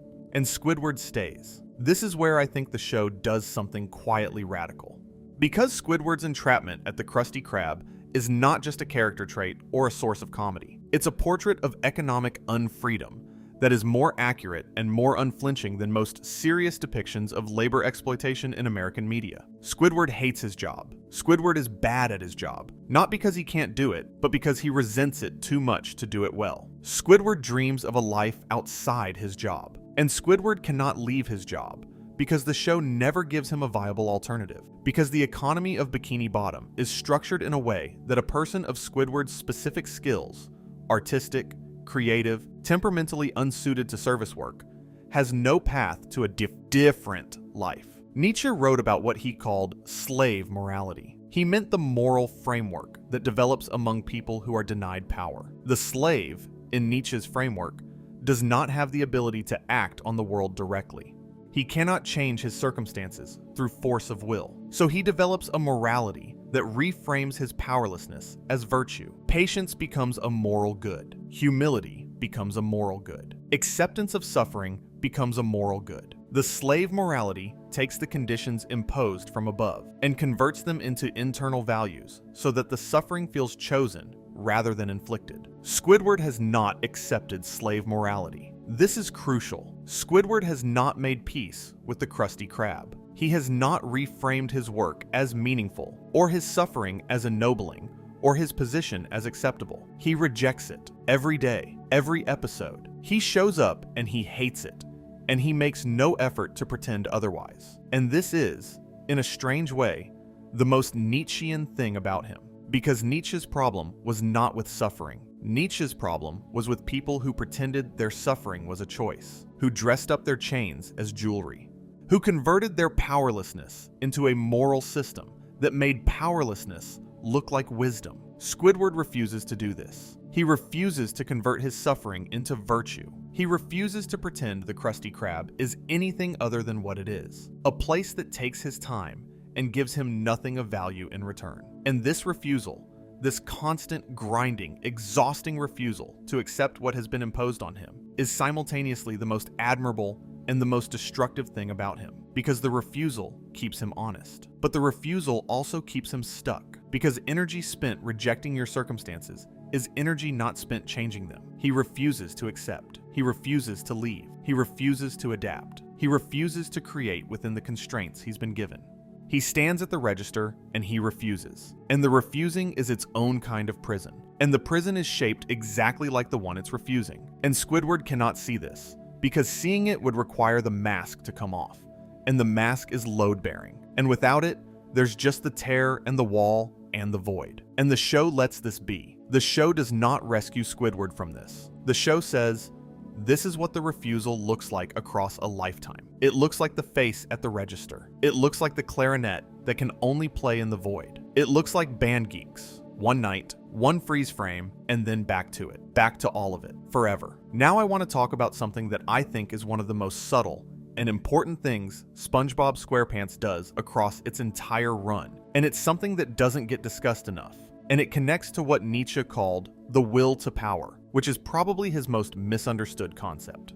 Most people think the will to power means wanting to dominate other people. It doesn't. Or at least, that's not primarily what Nietzsche meant. What Nietzsche meant by the will to power was something closer to the drive to express yourself fully, to grow, to overcome your limitations, to become what you are capable of becoming. The will to power is not power over others. It is power over yourself. It is the force that pushes a person to create, to build, to transform the raw material of their existence into something that didn't exist before. SpongeBob has the will to power. This sounds absurd. I know it sounds absurd. SpongeBob, the little yellow sponge who flips burgers and blows bubbles and giggles at everything, has the will to power. But think about it. SpongeBob approaches every single day with the full force of his being. He doesn't hold anything back. He doesn't conserve energy for some imagined future that might be better than the present. He pours everything he has into the thing in front of him, whether that thing is a Krabby Patty or a jellyfishing net, or a friendship with someone who doesn't want to be his friend. SpongeBob's will to power is directed at the present moment, at the immediate reality, at the life he actually has, rather than the life he wishes he had. And the result is that SpongeBob is, in a genuinely Nietzschean sense, creating his own values. He has decided that flipping burgers is meaningful, not because society told him so, not because Mr. Krabs pays him well, because he doesn't, not because it leads somewhere better, because SpongeBob has chosen it. He has placed his full creative energy into it. He has made it his, and the making of it into his is the act of creation that Nietzsche spent his career calling for. Squidward has the will to power too, but Squidward's will to power is aimed at the wrong target. Squidward aims his creative energy not at the life he has, but at the life he wants. He does not pour himself into the register. He does not pour himself into his clarinet practice with the discipline and humility that improvement would require. He does not pour himself into his friendships with the people around him, imperfect as those people are. He pours himself into the fantasy, into the image of the life he should have had, into the Squilliam version, into the concert hall version, into the version of himself that plays clarinet for thousands and lives in a mansion and never has to hear the words, "Order up, Squidward," ever again. And the fantasy, because it is a fantasy, because it exists only in Squidward's mind and has no corresponding structure in reality, absorbs the will to power without producing anything. It eats the energy. It consumes the drive. Squidward spends his creative force maintaining the image of what he should be, rather than building anything out of what he is. And the spending leaves him empty every day, a little more empty, a little more resigned, a little more sure that the problem is the world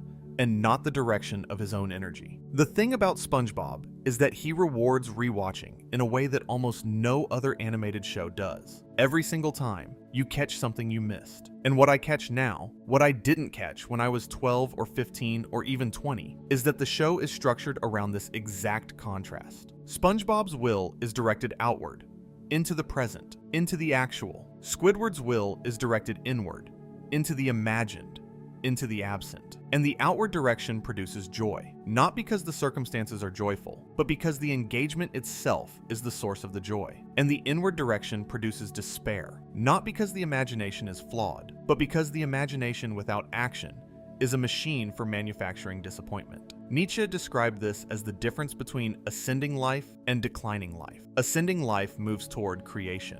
It engages with what is. It says yes to the mess, the imperfection, the chaos, the sponge next door, all of it, and turns it into material. Declining life retreats from creation. It measures what is against what should be and finds what is wanting. It says no, and the no accumulated over years, over decades, becomes the face at the register, the half-closed eyes, the flat mouth, the posture of someone who stopped reaching for the ceiling a long time ago and hasn't noticed that the ceiling was never what was holding them up. I want to go back to Hillenburg now. Stephen Hillenburg, who died on November 26, 2018, of complications from ALS. He was 57 years old. The internet mourned in a way that felt different from other celebrity deaths, because Hillenburg was not a celebrity in the traditional sense. He was a creator. He was the person who had taken his love of the ocean and his background in marine science and his training at CalArts and built something that touched an entire generation so deeply that the touching didn't even register as touching. It just felt like childhood, like the wallpaper of growing up, like something that had always been there. Hillenburg intended the first SpongeBob movie, released in 2004, to be the end of the series. He stepped back from day-to-day involvement after the movie. The show continued without him at the helm, and the general consensus among fans is that the quality shifted. The seasons after the movie, roughly seasons 4 through 9A, are often described as the period where the show lost something essential. Not the comedy necessarily, not the animation, something harder to define. A warmth, a specificity, a sense that every character, including Squidward, was being treated with the care of someone who understood exactly what they were for. And one of the things that changed most noticeably was Squidward. In the Hillenburg seasons 1 through 3, Squidward is a tragic figure wrapped in comedy. He is treated with what I've been describing all along as compassion disguised as humor. The show laughs at him, yes, but the laughter is affectionate. The show understands that Squidward's pain is real and that his dreams, while perhaps unreachable, are genuine. The show doesn't punish Squidward for having dreams. It shows with gentleness that the relationship between dreams and reality is complicated, and that a person can be wrong about what they need without being wrong about who they are. In the post-movie seasons, particularly seasons 6 through 8, something shifted. Squidward became less of a tragic figure and more of a punching bag. The show began to derive humor, not from the gap between Squidward's aspirations and his reality, but from his active suffering. Episodes in this era sometimes feel less like they're showing you a person struggling with existential despair, and more like they're inflicting suffering on a character for the audience's entertainment. The distinction is subtle, but important. In the Hillenburg era, Squidward's suffering means something. In the post-movie era, it sometimes just hurts. Are You Happy Now is a product of this era, and you can feel the shift. The episode takes Squidward's depression and pushes it past the point where the show's format can contain it. The bait-and-switch gags with the rope and the oven feel different from the early season's dark humor because the episode has established Squidward's depression as clinical, as real, as something that requires medical attention. And then it tries to play that for laughs. And the gap between the weight of the setup and the lightness of the punchline creates a dissonance that the audience can feel even if they can't articulate it. Hillenburg came back to the show around season 9B in 2015, before his diagnosis. And the fans noticed a shift back toward the original tone, a return to the warmth, a return to the specificity, a return to the sense that Squidward, while still the grumpy neighbor, was being treated as a person rather than a target. I don't know if Hillenburg knew, when he came back, that his time was limited. I don't know if the ALS diagnosis, which came in 2017, affected his approach to the character, but I find it hard to watch the later seasons, the ones made under his returned influence, without feeling that there's something different in the air, something gentler, something more aware of the fact that all of this, the register, the clarinet, the knocking on the door, is precious. Not because it's perfect, because it's here, because it's the life we have, because the morning comes and we get up and we do it again, and the doing of it again, the showing up, the continuing, the refusal to stay in the void, is the closest any of us ever get to the yes that Nietzsche was asking for. And here's the thing that I think ties all of this together. The thing that makes Squidward not just a character in a cartoon, but something that matters beyond the screen. The thing that makes me keep rewatching these episodes and thinking about them at 2 in the morning and making videos about them. Every culture, in every era, has needed a figure who embodies the gap between aspiration and reality. The Greeks had Sisyphus, the existentialists had Meursault, the romantics had their tormented poets, and we have Squidward, a turquoise octopus in a Nickelodeon cartoon, standing behind a cash register, looking at nothing, feeling everything, performing boredom as armor against the specific kind of despair that only a person with unfulfilled potential can know. The difference between Squidward and all those other figures is that Squidward is funny, not incidentally funny, not funny as a side effect of his tragic situation, funny as a core quality, funny in a way that is inseparable from the tragedy. The show does not alternate between comedy and pathos. It does both simultaneously, in the same frames, with the same lines, using the same character. Squidward is heartbreaking and hilarious at the same time, and neither quality diminishes the other. And the ability to hold both at once is what makes him, in my opinion, one of the greatest characters in the history of animation. Because that's how it actually works. That's how life actually works for the people living in the gap. You're not tragic all the time. You're not in despair all the time. You're at the register, and your neighbor does something stupid, and you make a face. And it's funny, and it's also a little bit sad, and it's also a little bit true. And you go home, and you eat dinner, and you play your clarinet for a while, and the music is okay, and the night is quiet,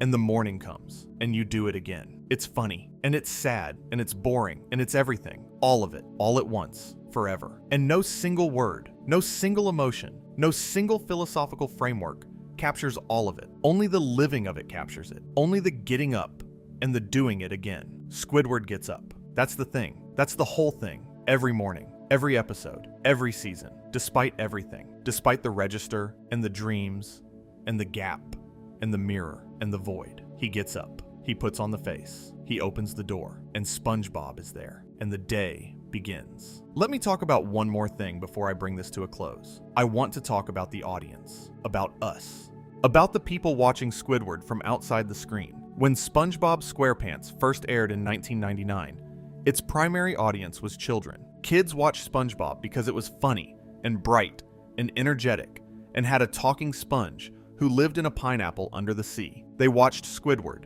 and they saw the grumpy neighbor, the guy who was always saying no, the guy who was always annoyed. Kids sided with SpongeBob, naturally, because SpongeBob was fun and Squidward was not fun. And when you're 7 years old, the distinction between fun and not fun is the only philosophical framework you need. And then those kids grew up, and they rewatched the show. And something happened that I think Steven Hillenburg anticipated, maybe even designed for. The show aged with its audience, not in the sense that the content changed. The content stayed the same. Every episode is what it always was. But the audience changed. The lens changed.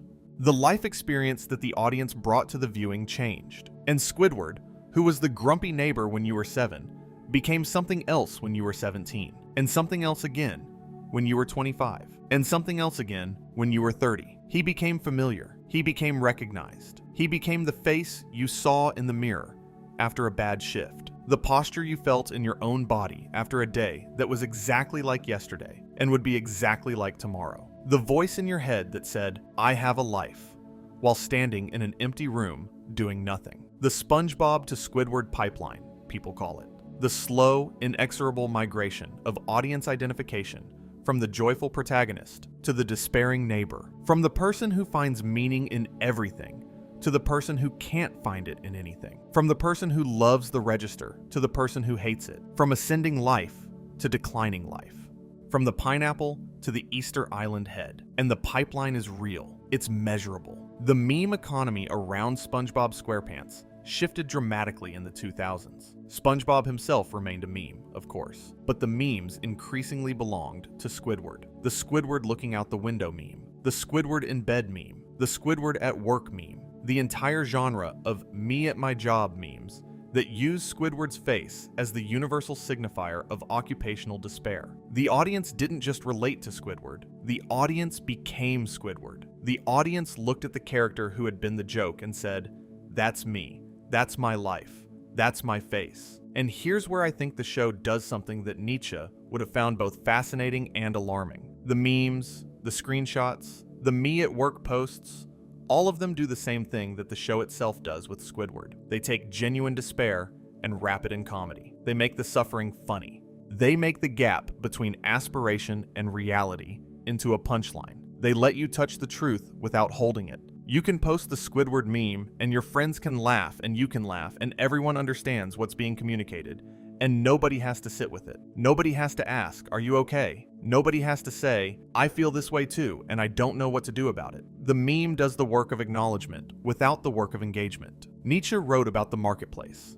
He described the place where Zarathustra came down from his mountain, carrying his wisdom, ready to share it with humanity, and the marketplace laughed at him. The wisdom was too heavy for the marketplace. The marketplace wanted entertainment, not truth. The marketplace wanted to touch the idea of truth without being changed by it. The Squidward memes are the marketplace. They're the place where the truth about the register and the gap and the face gets converted into entertainment, into content, into something that can be consumed and shared and liked and forgotten. And the conversion is not malicious. The people sharing the memes are not being cruel or dismissive. They're doing what human beings have always done with truths that are too heavy to carry directly. They're making them lighter. They're wrapping them in comedy. They're doing what SpongeBob SquarePants itself does with Squidward. Every episode, every season, acknowledging the despair and moving on. But Nietzsche's warning was that the marketplace, by making everything into entertainment, by converting every truth into a consumable product, eventually removes the ability to feel truths at all. The marketplace numbs, the laughter numbs, the memes numb, and the person behind the meme, the real person at the real register with the real face, remains untouched by the laughter that was supposed to acknowledge their pain. I don't have an answer to this. I don't think the show has an answer to this. I think the show's honesty, the thing that makes it extraordinary, is precisely its refusal to offer answers. The show shows. It holds the mirror up. It puts the face at the register in front of you and says, "Look," and then it moves on. And you can laugh, or you can cry, or you can post the meme, or you can sit with it in the dark and feel the weight of it in your own life.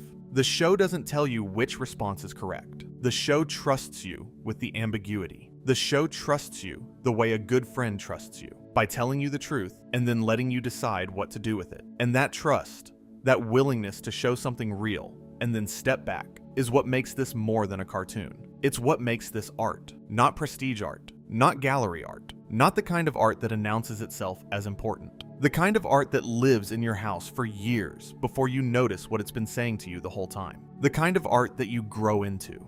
That reveals itself slowly, rewatch by rewatch, year by year, as you move along the pipeline from SpongeBob to Squidward and back again, or not back again, or somewhere in between that neither name quite captures. And the show lets this be. The show does not rescue Squidward from this. The show says, this is what the refusal looks like across a lifetime. It looks like the face at the register. It looks like the clarinet that can only play in the void. It looks like band geeks one night, one freeze frame, and then back to it. Back to all of it. Forever. Let me bring this somewhere personal for a moment, because I think I owe you that after this much time. I used to think Squidward was just the grumpy guy, the punching bag, the character the show put there, so SpongeBob's joy would have something to bounce off of. And when I was younger, I sided with SpongeBob. Of course I did. SpongeBob is fun. SpongeBob is happy.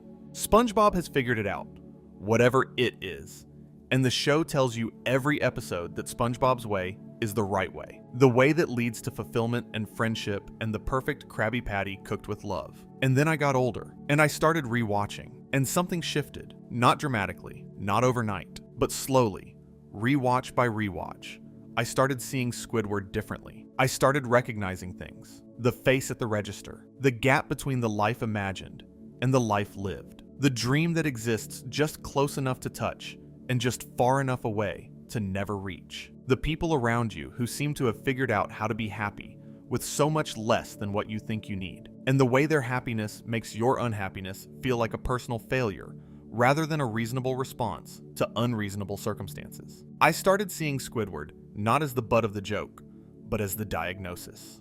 The show's diagnosis of a specific, real, widely shared human condition. The condition of being intelligent enough to see what your life should be and trapped enough to be unable to build it. The condition of wanting more and getting less and making the wanting into an identity and the identity into a wall and the wall into a life.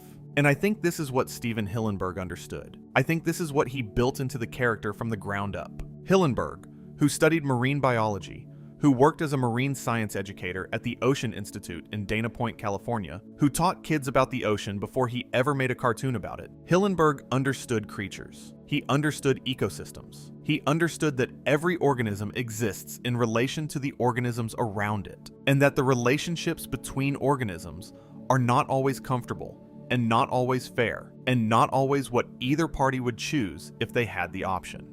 Squidward is an organism in an ecosystem that does not suit him. The show is the ecosystem. SpongeBob is the ecosystem. The Krusty Krab is the ecosystem. Bikini Bottom is the ecosystem. And Squidward is the creature who was built for a different environment and placed in this one and told to survive.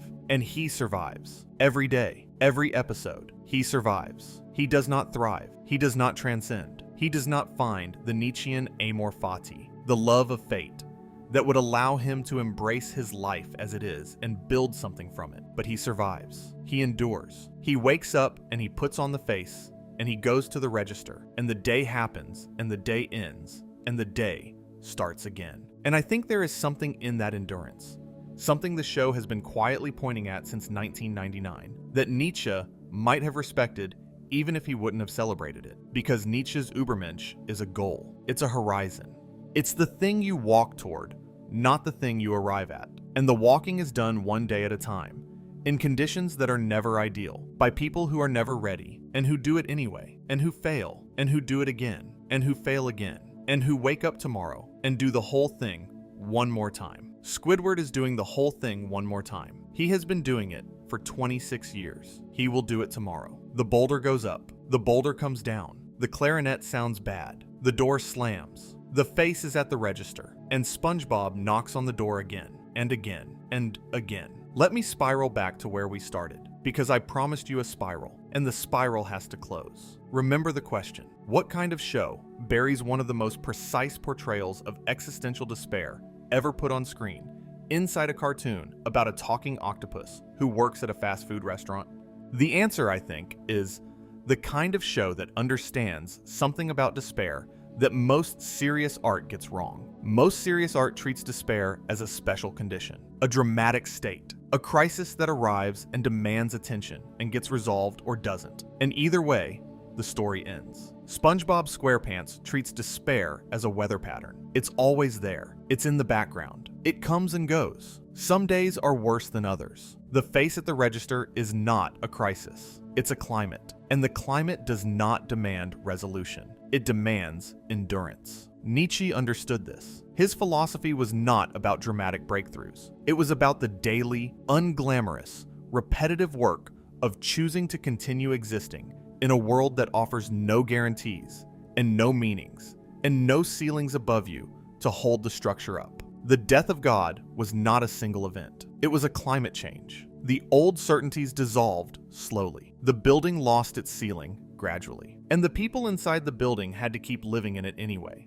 Day by day, register shift by register shift, with the wind coming through where the roof used to be. Squidward lives in that building. He has always lived in that building. He lives there with his clarinet and his paintings and his contempt and his masks and his single, solitary, unrepeatable moment of joy, frozen in the air above a stage where a sponge believed in him enough to rally a town. And the question the show asks, quietly, across 26 years and 13 seasons, and hundreds of episodes and thousands of moments at the register, is not, can Squidward be happy? The show knows the answer to that. The answer is, sometimes, for a freeze frame, in the void, behind a wall, in secret, at night, when nobody is watching. The question the show asks is, can Squidward keep going? And the answer, every morning, every episode, every knock on the door, is yes. Not joyfully, not triumphantly.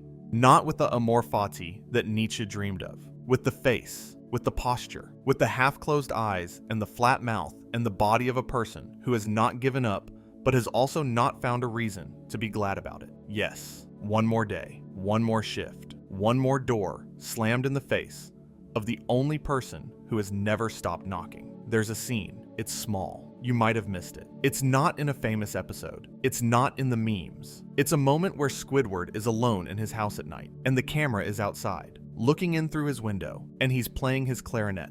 And for just a second, maybe two, the music isn't bad. It's not the screeching that the other characters react to with horror. It's just music. Quiet, simple, slightly melancholy music, played by a person who is alone and who does not know that anyone is listening, and who, because no one is listening, can finally play the way he was always meant to play. The camera holds on the window. The music plays. The night is quiet. And then Spongebob's laugh comes through the wall, and the music stops, and Squidward goes to bed, and morning comes, and the knocking starts again. That's the show. That's the character. That's the warning Nietzsche wrote down over 100 years ago, living inside a Nickelodeon cartoon, playing a clarinet that only sounds good when nobody is there to hear it. If you're lying in bed right now, if it's late, if the day was long and the register was waiting, and the dreams were a little further away than they were yesterday, I want you to know that this video was made for you, not for the philosophy students, not for the Nietzsche scholars, for the person at the register, the person with the face, the person who plays their clarinet when nobody is listening, and who hears the knocking in the morning, and who gets up anyway. You are doing the hardest thing a person can do. You are continuing. And the continuing is not nothing. For a person who sees the void, who understands the void, who has felt the word alone, echoing in a place where nothing else exists,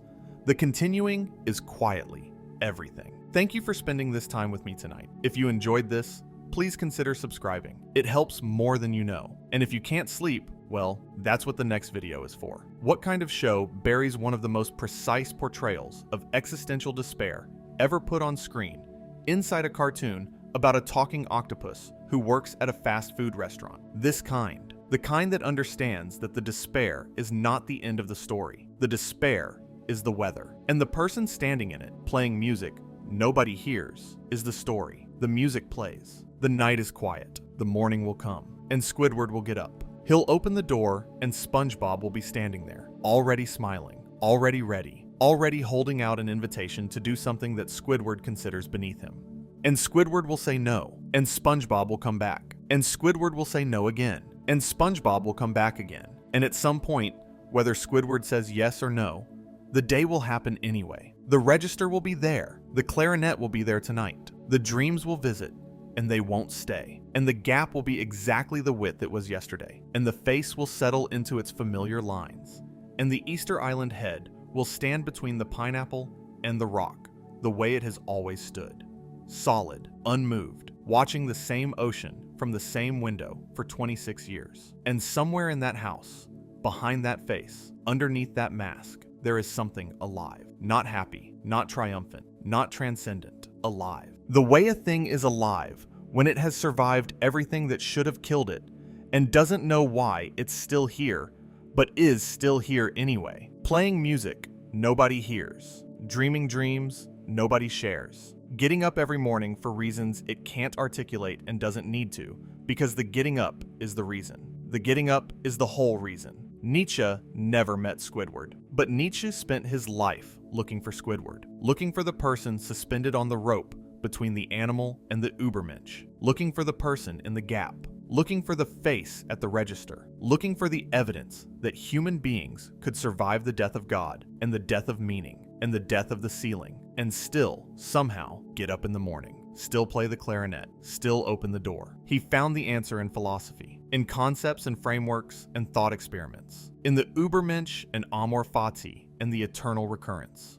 Stephen Hillenburg found the answer in a cartoon, in a turquoise octopus, in an Easter Island head, in a face at a cash register that has been saying the same thing, in a language nobody speaks, since May 1st, 1999. I am still here, and that is quietly everything.